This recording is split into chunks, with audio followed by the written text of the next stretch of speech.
ไม่สงครามมาในเฮาค่ะก็มาฮอดแถวถึงที่วัดเฉลิมพระเกียรตินี่ค่ะเนาะเป็นวัดใหญ่หลงที่หนึ่งในเมืองนนทบุรีเนี่ยค่ะเป็นวัดตึกดิกหลงแล้วก็เป็นที่เป็นมัดดอกดิกที่ไหนค่ะเนาะที่ไหนวัดเก่าวัดแก่วัดใหญ่หลงอันหนึงเนาะเป็นสร้างมาแต่เมื่อปานของคำปาที่สองที่สามบนคณะที่จะมาตีคนขับเกิดมาที่นี่ครับมาเดือดครับมาฮอดถึงชั้นนำแล้วก็เดี๋ยวจะดูครับปล่อยปลาเล่งปลาก่อนเนาะ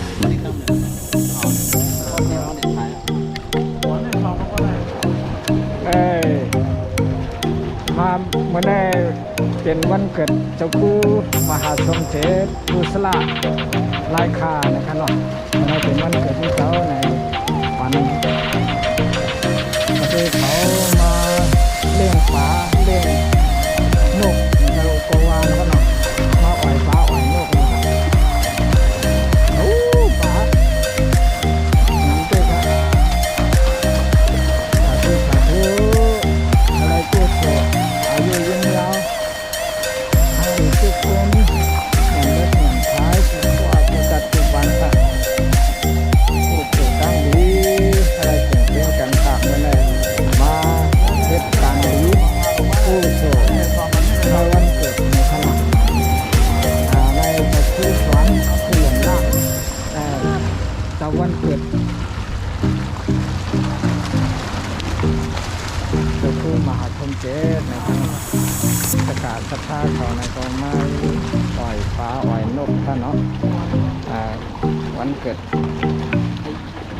ฟ้าเอาวันปลาในเพลงเรื่องตัวล็อกกาคาเนาะวันนี้ครับขายมาเล่งปลาเล่งนกที่วัดเฉลิมพระเกียรติในว่าใช่ไหมไทยในเป็นข้างล่า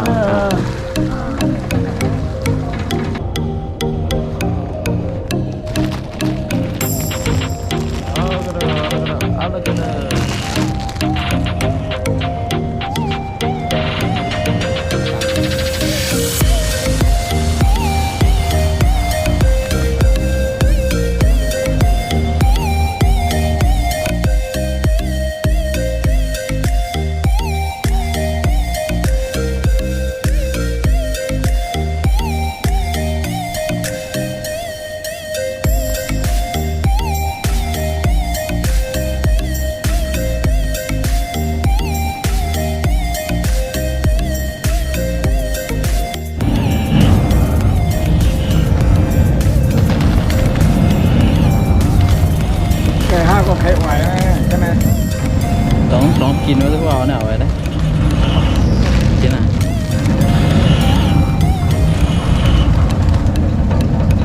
ไม่มาหรอกใครไม่กันละ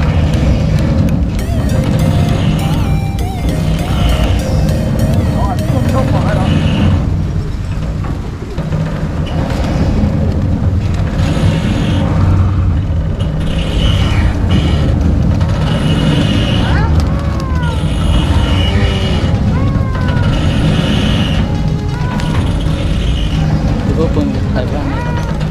มันได้เป็นวันเกิดเจ้าคู่นี่แหละกันมาเร่งเป็ดโอ้ลิงเร่งออกจะเร่งออกเร่งสาขาอันนั้นก็คือกระเดามันอย่างเล่งปลาเราจะมาจะไปจ้ะเอาวัด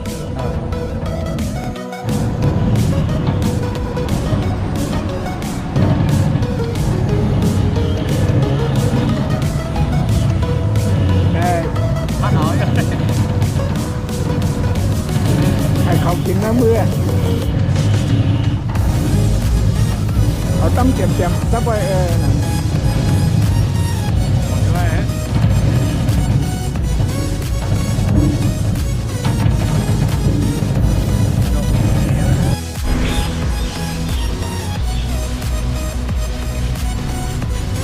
ในราคาเขามาหอดถึงประตูเจ้าคณะเขาได้ครับเขาก็เลยต้องไม่เนาะ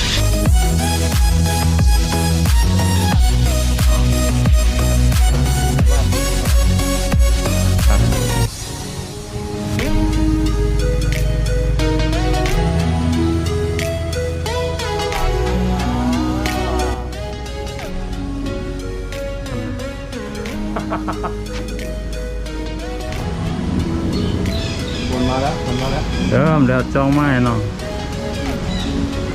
ในคณะเขาพาเขามาเขาถึงได้ย่อคณะมาเดี๋ยวในคณะในเราเป็นทางเหมือนทางสร้างสร้าง บ้านหรือวัดครับสร้างหนูสร้างอ่อนได้เป็นสร้างมีผู้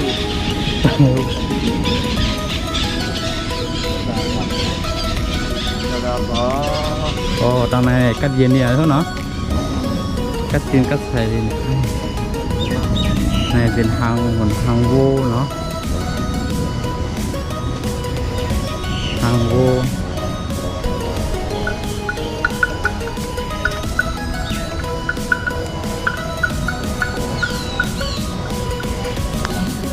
นี่ก็เป็นพุ่มพมจ้องค่ะนะตั้งดอกนะในเขตตั้งดอกในจ้องในไม่หลายสั้นนะครับมีหลายขับมันเป็นปีทางยิ่งเตะนะมันกัดเย็นใจดีอ๋อ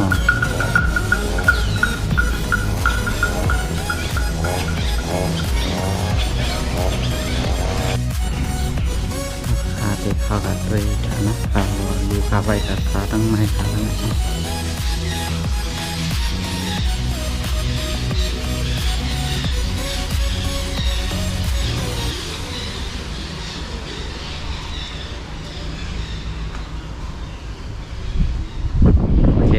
ขามาถึงทางในค่ะเป็นวิหารใหญ่โล่งเตะ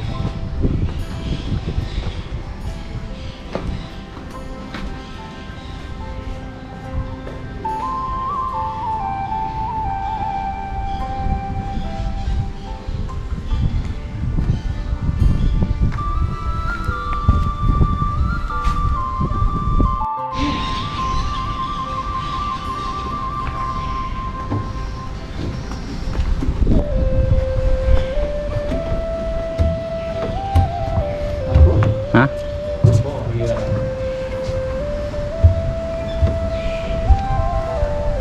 จ้องไปเสาน่ะจ้องมากวนสร้างวัน สองก็ใหญ่ๆคำเดียวกันนะ อ๋อ กัดเย็นดีนะครับสองใหญ่นะครับ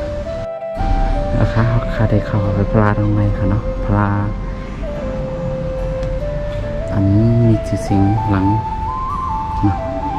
ปลาในเป็นสินพลา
เป็นพลาใหญ่สูหนึ่งเนาะอันที่คนเราคำปารัชกาลที่3ค่ะเนาะของคำปาที่3ในสร้าง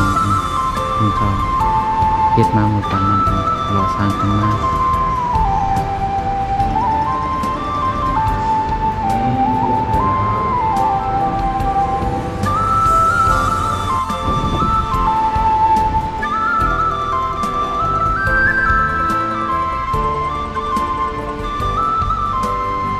ไปมาเลย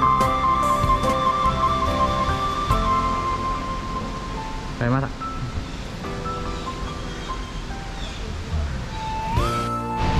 โอ้ปวดลงกระติมายาขาด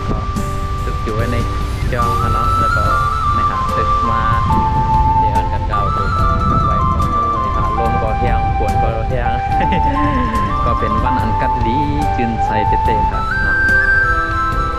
ครับผมวันนี้เราได้มีโอกาสมาเที่ยวนะครับที่วัดเฉลิมเกียรติเนาะหลายคนน่าจะได้รู้จักมาคุ้นชื่อนี้อยู่นะครับ เพราะว่าเป็นวัดที่ใหญ่วัดระดับพระอารามหลวงชั้นโทนะครับ เป็นวัดที่ใช้เป็นสนามสอบเนาะในไม่ว่าจะเป็นบาลีหรือนักธรรมซึ่งเราเคยได้มาสอบวัดนี้อยู่แล้วนะครับ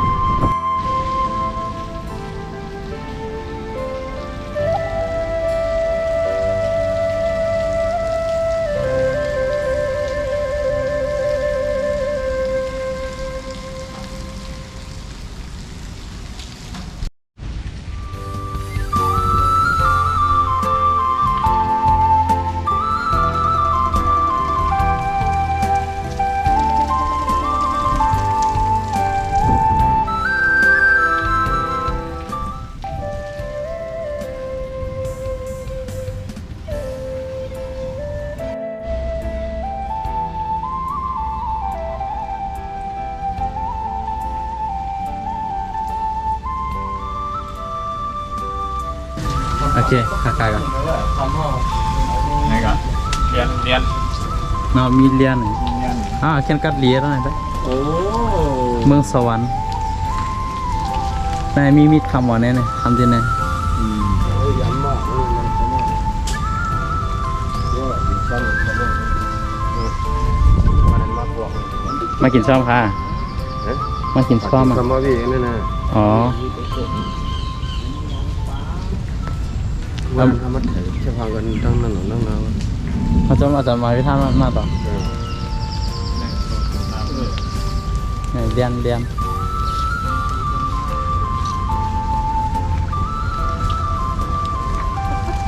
มื่อไกลเรียนไปผล ไ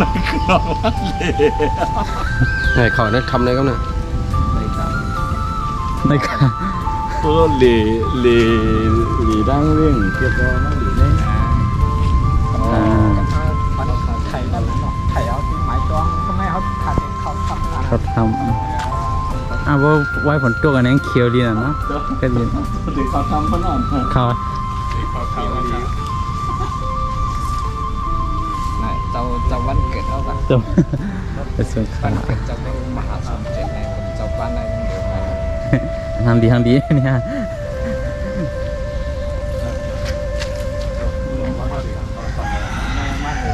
มังยาผลกันเนาะมังยาผลมันกันชอบลงผลเราเป็นว่าออกมาเลย ทำอะไรนอนละลายก็ได้เ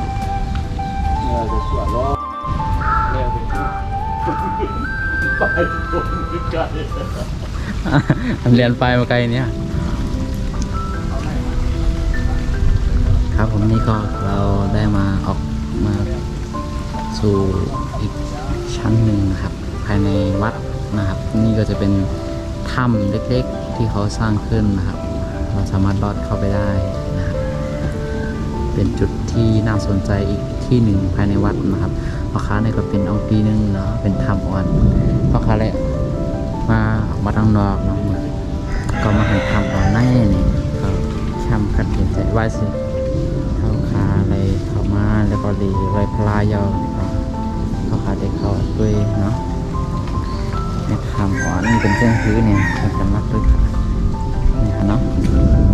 ครับเราจะเข้าไปในถ้ำนะครับถ้ำนี้น่าจะเป็นถ้ำที่สร้างจำลองนะครับ สร้างขึ้นมาเป็นอาจจะไม่ใช่ถ้ำที่เกิดด้วยธรรมชาตินะ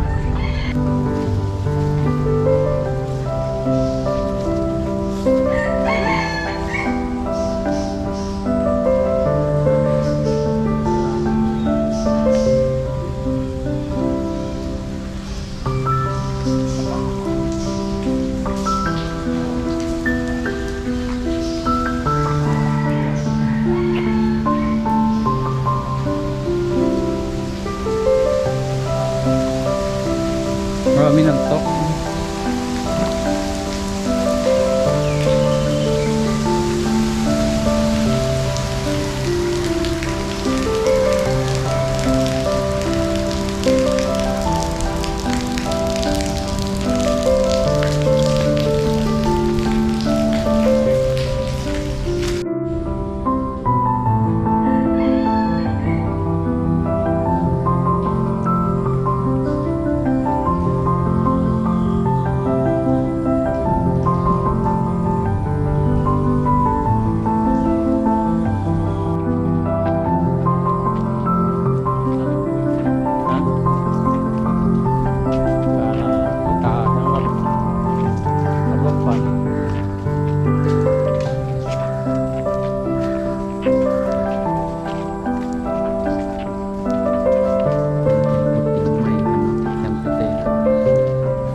นุกหาเมียไหน